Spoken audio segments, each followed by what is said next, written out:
Leo laced his fingers through mine. "It's safe here," he whispered. I squeezed back. Yeah, it wasn't. We were standing in Sam's old bedroom. The closet door sat half open, revealing a row of empty wire hangers. I forced my eyes away from them and kept my smile fixed on Leo. Downstairs, a glass clinked against granite. "Leo?" his mother called. My grip on his hand tightened. Hard. His parents greeted me like I'd already passed some invisible test. His mom's hands were warm on my shoulders. His dad's smile, polite. Leo stayed close, his hand on my lower back, at the table. His mom filled my plate before I asked, "So you're the one Leo's been talking about?" The words landed sweet, but her eyes sharpened on the last syllable. "What do you do again?" his dad asked. "Marketing," I said. "Mostly problem solving. Mostly listening to people lie about what they want." Leo snorted. He knew that line was half a joke. He didn't know which half. They asked the safe questions. Where I grew up. What my parents did. I answered cleanly. I left out the parts that would stain. Leo's knee bumped mine under the table. I shifted away first, then returned on my terms, letting my fingers slide over his thigh once, slow. His breath caught. His eyes dropped to my hand, then back to my face. He went quiet. His mom poured wine and said, "Sam never liked crowds, even as a kid." There, it was. "I get that," I said immediately. Too fast. Her gaze narrowed, just a flicker. I covered it by turning toward his dad. "Leo said you're in logistics," I said. "Is it true you can't ever turn your brain off?" "Only when I'm sleeping," his dad joked, grateful for the pivot. I nodded along. Then the doorbell rang. A neighbor stepped in with a pie dish. He saw Leo and clapped him on the shoulder. Then his gaze slid to me and stalled. His smile thinned.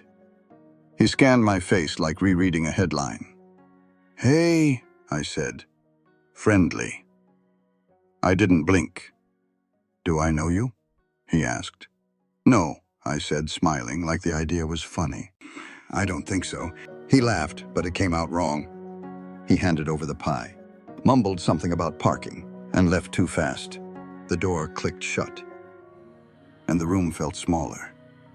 Leo stared at the door a beat too long. Then he looked at me. "Did you know Sam in high school?" I kept my voice light. "We went to the same school." "That's it?" "That's it," I said, and reached for his hand under the table. To anchor him. To remind him his body trusted me, even if his mind didn't. Upstairs, later, Leo leaned close and murmured, "Show me your ID sometime." I laughed like he was kidding. He didn't laugh back. Leo didn't take me back downstairs. He guided me down the hallway like he'd decided the house had zones, and I'd finally earned clearance for the inner sanctum. His grip on my hand was dry, firm, the kind of hold that claims ownership without asking permission. His bedroom was cleaner than Sam's had been, controlled. "Mom keeps everything," he said, reaching under the bed. "She's sentimental. She thinks if she archives the past, she can keep it from rotting." He slid a photo album onto the quilt between us. The plastic sleeves shone under the lamp. He patted the spot beside him. I sat close enough that he'd read it as intimacy, not strategy. His knee touched mine. He didn't pull away. The air between us felt charged, heavy with the things he wanted to ask, and the things I refused to answer. He opened the cover. He didn't flip through baby photos or vacations. He didn't stall. He went straight to the wound. Sam, school photo, 10th grade. His smile didn't reach his eyes. Leo's thumb pressed the edge of the picture. "He never talks about that year," Leo said. He tried to keep it casual, but the sentence came out tight, strangled. He just went quiet, stopped eating lunch, stopped leaving his room. I let my expression soften. Some years do that. You just survive them. Leo turned the page too quickly, then back, like he caught himself trying to avoid the image. He looked at me, and his eyes were searching, desperate for a connection I couldn't give him. "Were you too close?" he asked. "No," I said. "We weren't close." "He said something once," Leo murmured, eyes still on the photo. "About a guy who made him feel like trash." My pulse didn't jump. I'd trained it not to. "High school is full of mean people, Leo." "Yeah," he said. Then, sharper. "Where did you live back then? Near the park?" "Near the old water tower," I said. He nodded once. "Which bus did you take?" "The yellow one," I said, and gave him a small smile, the kind you give a child asking too many questions. "Why the interrogation?" "Just trying to picture it," he said. "Trying to picture you there." Downstairs, a voice carried up the stairwell, bright and careless. "Leo, honey." Sam texted, he might call tomorrow. Leo's shoulders jerked. His whole body tightened like the sound had tugged a wire inside him. He stood too fast, phone already in his hand. "Tomorrow?" he called back. Voice pitched lighter than it should have been. "Cool. I'll text him." He stepped into the hallway, thumb moving fast over the screen. He didn't close the door all the way. The album sat open on the bed. The plastic sleeve over Sam's photo reflected the lamp. Turning his face into a glare, I flipped a page, then another. I didn't rush. Prom pictures, cheap tuxes, a group shot where the spacing was wrong. Sam stood at the edge, half turned away. I remembered that night. He'd tried to step into the picture. "Not you," I'd said. Loud enough for the photographer to wait. A floorboard creaked in the hallway. I froze, then turned one more page. Leo came back in. His eyes were still sharp, agitated. "You okay?" "Yeah," I said, setting the album down. "Just a lot of memories." His gaze dropped to where my fingers had been. "You're careful," he said. "You touch things like you're afraid they'll break." I leaned in and kissed his cheek, quick. A reset button. His breath hitched. He hated how easy it was for me to move him. I reached for the glass of water on his nightstand. My elbow clipped it, just enough. The glass tipped, slow, deliberate looking, even though it wasn't. Water spilled over the corner of the album, soaking into the backing paper, darkening the edge of Sam's sleeve. "Shit," I whispered. Then louder. "I'm so sorry." Leo lunged, lifting the album, dabbing at it with his sleeve like panic could reverse physics.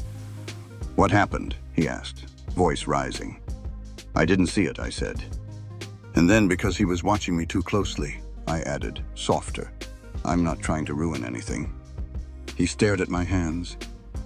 "Why are you shaking?" I wasn't. But I let my fingers curl into a fist anyway. Leo swallowed. "Sam told me once," he said, voice dropping to a whisper, "that someone ended school for him. He wouldn't say who." He looked at the water stain spreading on the page. "He just said he smiled while he did it." He said it, and the room went cold. I leaned back against the headboard, keeping my posture loose. "People exaggerate high school," I said. "Everything feels like a tragedy when you're 17. Leo didn't nod.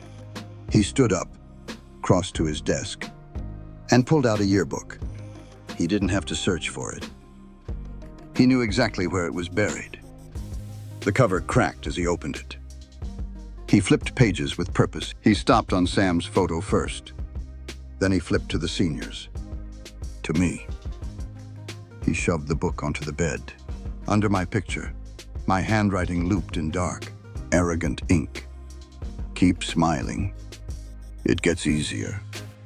Leo tapped the message, his finger trembling. "Did you write that?" I didn't answer fast. I looked at the page, then him. Everyone wrote dumb cliches back then. It was a joke. My brother didn't think it was a joke, Leo said. He burned his copy. I let the corner of my mouth soften. And yet, you kept yours. His eyes flashed. He turned the book back to Sam's page.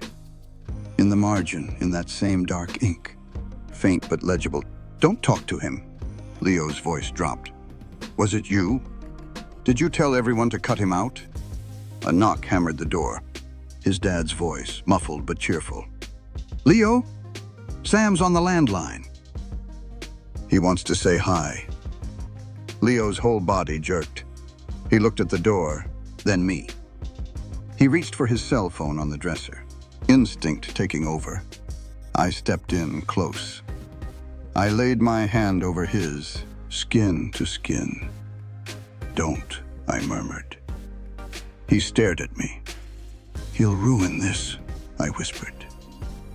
I took the phone from his unresisting hand. I declined the call coming through. Then I typed a text to Sam. "Can't talk. Tomorrow."